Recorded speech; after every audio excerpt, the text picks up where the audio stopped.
Hello everyone, myself Amita Saraswat, lecturer, Chemistry Department, MLV Government College, Bhilwara, Rajasthan. Today my topic for BSc second year in Organic Chemistry, and in this we will read about D block elements.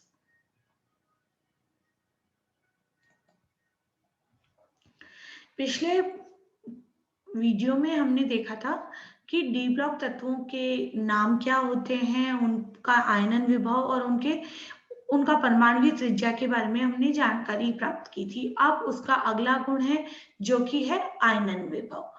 D block तत्वों के आयनन विभव के मान कम होते हैं और ये सामान्यतः आयनिक यौगिक बनाते हैं।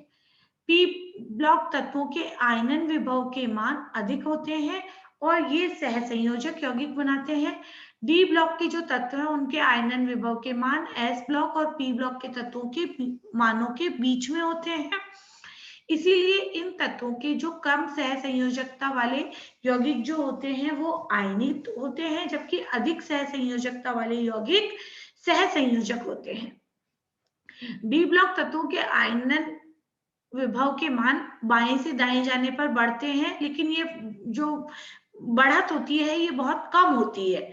इन तत्वों के द्वितीय आयनन विभव के मान पर यह कहा जा सकता है कि डी ब्लॉक के जो तत्व हैं वो एस ब्लॉक से तो कम धन विद्युतीय होंगे, जबकि पी ब्लॉक से अधिक धन विद्युतीय होते हैं। डी ब्लॉक तत्वों का एक सबसे ज्यादा महत्वपूर्ण गुण है और जो सबसे इंपॉर्टेंट भी है वो है इनकी ऑक्सीकरण अवस्था। डी ब्लॉक तत्वों का यह विशिष्ट गुण है कि वे परिवर्तनशील ऑक्सीकरण अवस्था दर्शाते हैं। यह प्रवृत्ति एस और पी ब्लॉक के तत्वों में नहीं मिलती। परिवर्तनशील ऑक्सीकरण अवस्था प्रदर्शित करने का मुख्य कारण है कि 3D और 4S या 4D और 5S या 5D और 6S की जो ऊर्जाओं कक्षक हैं उनकी ऊर्जाओं में जो अंतर होता है वो बहुत कम होता है। अतः डी ब्लॉक के जो तत्व हैं उनमें NS इलेक्ट्रॉनों के अलावा N-1 डी इलेक्ट्रॉन त्यागने की प्रवृत्ति भी पाई जाती है। मतलब NS इलेक्ट्रॉन तो निकलेगा ही, लेकिन साथ में N-1 में डी में से भी इलेक्ट्रॉन निकल जाते हैं। और ये तत्व परिस्थितियों के अनुसार एक या एक से अधिक ऑक्सीकरण अवस्थाओं में यौगिकों का निर्माण करते हैं। जैसे कि हम जानते हैं कि वेनेडियम है वो +2 में भी दिखाएगा, +3 भी दिखाता है, +4 भी और +5 भी। इस प्रकार की कई तरह की ऑक्सीकरण अवस्थाएं वेनेडियम के द्वारा दर्शाई जा सकती हैं। अगली है जो प्रॉपर्टी है वो है चुंबकीय गुण। जब किसी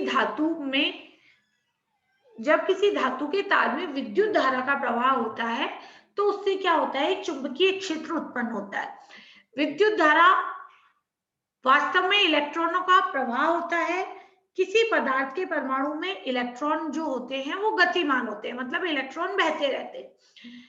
इलेक्ट्रॉन दो प्रकार की गति करता है, कक्षीय गति जो कि नाभिक के चारों ओर एक कक्ष में होती है, और दूसरी अपने अक्ष पर चक्रण गति। इन दोनों गतियों के कारण जो प्रत्येक इलेक्ट्रॉन है वो एक चुंबक की तरह व्यवहार करता है। जब किसी डी ब्लॉक तत्व या उसके यौगिक को चुंबकीय क्षेत्र में रखा जाता है तो वह तीन तरह के व्यवहार को प्रदर्शित करता है। या तो अनुचुंबकीय पदार्थ जो व्यवहार होता है उससे चुंबकीय क्षेत्र की तीव्रता में वृद्धि होती है। यदि किसी अनुचुंबकीय पदार्थ की छड़ को बाह्य चुंबकीय क्षेत्र में लटका दिया जाए तो वह छड़ स्वयं को चुंबकीय बल रेखाओं की दिशा के समानांतर व्यवस्थित कर लेती है। अनुचुंबकीय पदार्थ अधिक से अधिक जो होता है वो चुंबकीय रेखाओं को अपने में से गुजारने का प्रयास करता है, और किसी पदार्थ का जो अनुचुंबकत्व होता है वह उस पदार्थ में उपस्थित अयुग्मित इलेक्ट्रॉनों की संख्या पर निर्भर करता है। Mu is equal to √n into n+2 से इसको ज्ञात किया जा सकता है। यहाँ पर n जो है वो अयुग्मित इलेक्ट्रॉनों की संख्या है। जो अनुचुंबकत्व होता है वो ताप पर भी निर्भर करता है। ताप के बढ़ने से क्या होता है, अणु व्यवस्थित हो जाते हैं और अनुचुंबकत्व में कमी आती है। मतलब mu is direct inversely proportional to T। D block तत्वों में आयनों में अयुग्मित इलेक्ट्रॉन उपस्थित होते हैं, जिंक, कैडमियम और मरकरी को छोड़कर ये तत्व अनुचुंबकीय व्यवहार दर्शाते हैं। दूसरा है प्रतिचुंबकीय व्यवहार।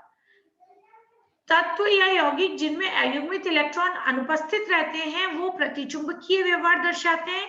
अर्थात क्या होता है, अगर इनमें बाह्य चुंबकीय क्षेत्र अप्लाई किया जाए तो चुंबकीय बल रेखाएं जो होंगी वो प्रतिकर्षित होती है।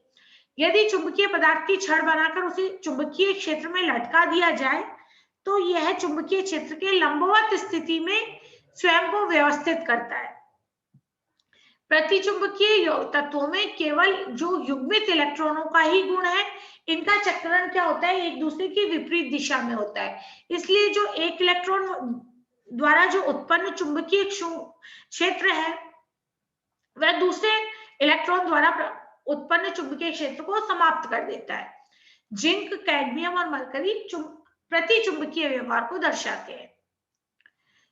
आयरन, कोबाल्ट और निकल जैसे डी ब्लॉक तत्व क्या होता है, ये लोह चुंबकीय गुण दर्शाते हैं। मतलब बाह्य चुंबकीय क्षेत्र में रखने पर इनमें स्थायी चुंबकत्व का गुण आ जाता है। और लोह चुंबकीय व्यवहार वैसे एक तरह का अनुचुंबकीय व्यवहार है जो कि बहुत अधिक मात्रा में उपस्थित होता है। अगली प्रॉपर्टी है उत्प्रेरकीय गुण। जो डी ब्लॉक तत्व है वो उनके यौगिक उत्प्रेरक के रूप में प्रयुक्त किए जाते हैं। मतलब ये तत्व या यौगिक रासायनिक अभिक्रियाओं की गति को बढ़ा देते हैं, रेट ऑफ रिएक्शन को इंक्रीज कर देते हैं।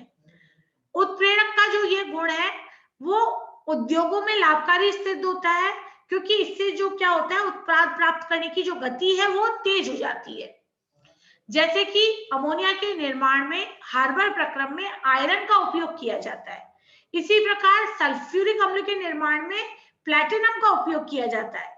यह वायु की उपस्थिति में सल्फर डाइऑक्साइड गैस को सल्फर ट्राइऑक्साइड में परिवर्तित कर देता है। डी ब्लॉक के तत्व में अपूर्ण N-1 डी कक्षक होते हैं जो कि उत्प्रेरक के रूप में कार्य करने में योगदान देते हैं।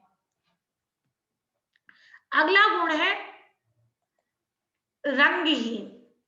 जो डी ब्लॉक तत्व हैं उनके यौगिक जो हैं वो रंगीन होते हैं, मतलब कलर्ड होते हैं, और इनके विलयन भी आकर्षक रंगों वाले होते हैं। इसका कारण क्या है कि इनमें डी अपूर्ण डी कक्षक होते हैं। विलयनों अथवा ऋणायनों की उपस्थिति में डी ब्लॉक तत्वों के आयनों में जो उपस्थित डी कक्षक है वो दो कक्षकों में विभाजित हो जाते हैं, T2G और EG कक्षक।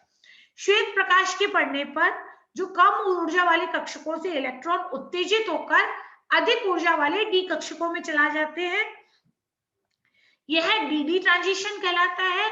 और डीडी ट्रांजिशन की वजह से प्रकाश की कुछ ऊर्जा का अवशोषण होता है।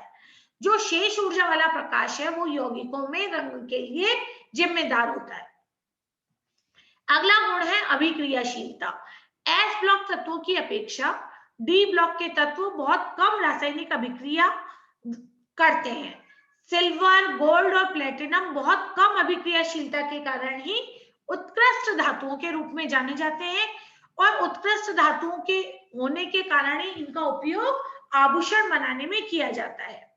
अपने इनका आकार छोटा होता है, इनका आयनन विभव का मान उच्च होता है, उच्च ही इनकी वाष्पन ऊर्जा होती है, और निम्न जलयोजन ऊर्जा के कारण ये बहुत कम क्रियाशील होते हैं।